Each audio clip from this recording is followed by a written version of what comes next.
Good morning, I'm Manappallil. We have with us today Mr. Abraham Vargas. He has been in the UK for 45 years, during which time he also practiced as a barrister in London. As he is a man of global exposure and experience, let us pay attention to his insights. This discussion will be of great use for you, both for your writing as well as speaking modules, and also can help you get a great insight on reading passages. Sir, could you please explain the importance of extracurricular activities? I'll try my best. Okay. It is essential. I think that is the focus that I would give to it at the moment, and not just at the moment, through experience and in the forecast of what is required in life. Just education by books, theories, and passing examinations is not enough.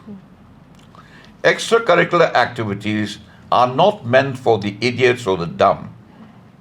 They are people with high knowledge of skill, high skills, but it is manifested in a different way.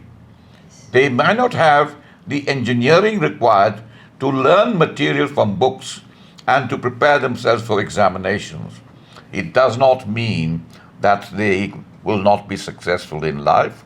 It just means that their talents take a different route, which is also wanted in society, which is also helpful to society, because many of them, without having a science background, just commonsensically viewing what is available and what is going on, get ideas which they use the engineers for to transform into either some sort of mechanism or some sort of plant.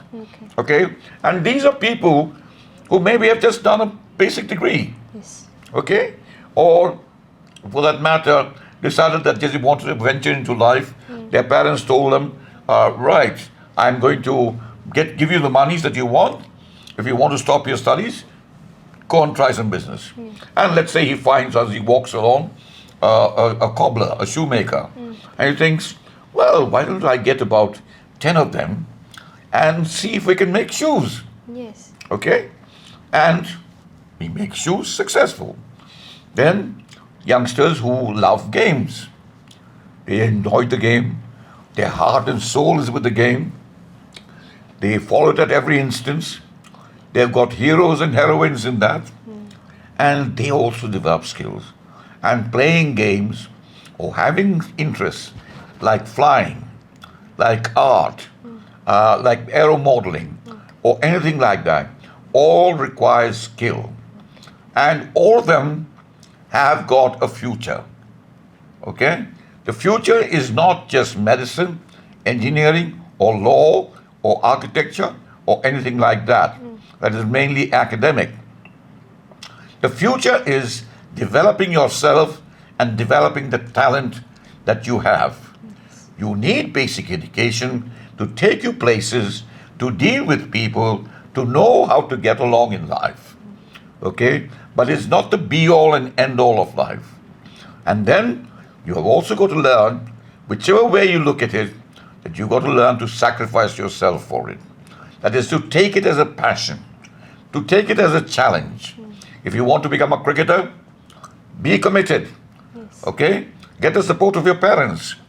Get the support of friends. Spend hours tapping away, preparing. Yeah. Okay? Show your skill on the field. And all these things are not brainless activities. To concentrate for a day in batting requires huge amount of concentration, tremendous skill, knowing and studying the bowler, knowing and studying the pitch, and knowing when to accelerate and when not to. Okay? Time is also of consequence. You look at the time in a football game, 2 minutes left. Who's up there? Who's left there? I can't look up. If I look up, the guy's going to tackle me quickly. And you take a choice. And that is as a process of thinking, of instinct, okay, which doesn't come just like that. It comes because you have a passion for the game and you have a talent for the game. Okay? There are many things to talk about it. I'd love to be able to say more. Sir, what are the environmental issues that we face today? There are numerous. First and foremost, I think the international community has not gathered its mind together to focus on the most important issues. They are all of disagreement rather than agreement. And whatever they agree to eventually, they don't necessarily follow. They think, I'm the big lad, I don't need to follow. Nobody tells me what to do. Okay? And very important issues of the environment are its actual pollution. What is it that's causing its pollution?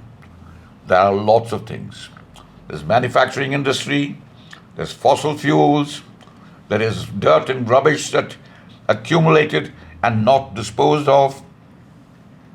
There is our own behavior of spitting and not having the courtesy of behaving correctly, which also adds to the difficulties of the environment. It might help you to know if somebody plays music loudly, that is also an environmental issue. And you've got every right to tell them that they should tone it down, particularly when there are children involved or the time is late and people need to carry on with their next day or prepare themselves for the next day activities. So, rivers, okay, they need to be cleansed. There have been so many systems, if you go around Kerala itself, so many water traps, waterways, water resistant areas. In other words, they stay there after a rain. They don't dissipate into the ground. And all those little places, if one looks at it carefully, one cannot help but imagine that they were built there for a purpose. But do we know that? Do we try to find out about it? Can't we make use of it? No. And we deposit all our dirt into the river, carcasses, waste, everything. We don't have a civic sense. Yeah. And when you don't have a civic sense, you are living in filth. And you enjoy living in that environment. There is no attempt to improve things.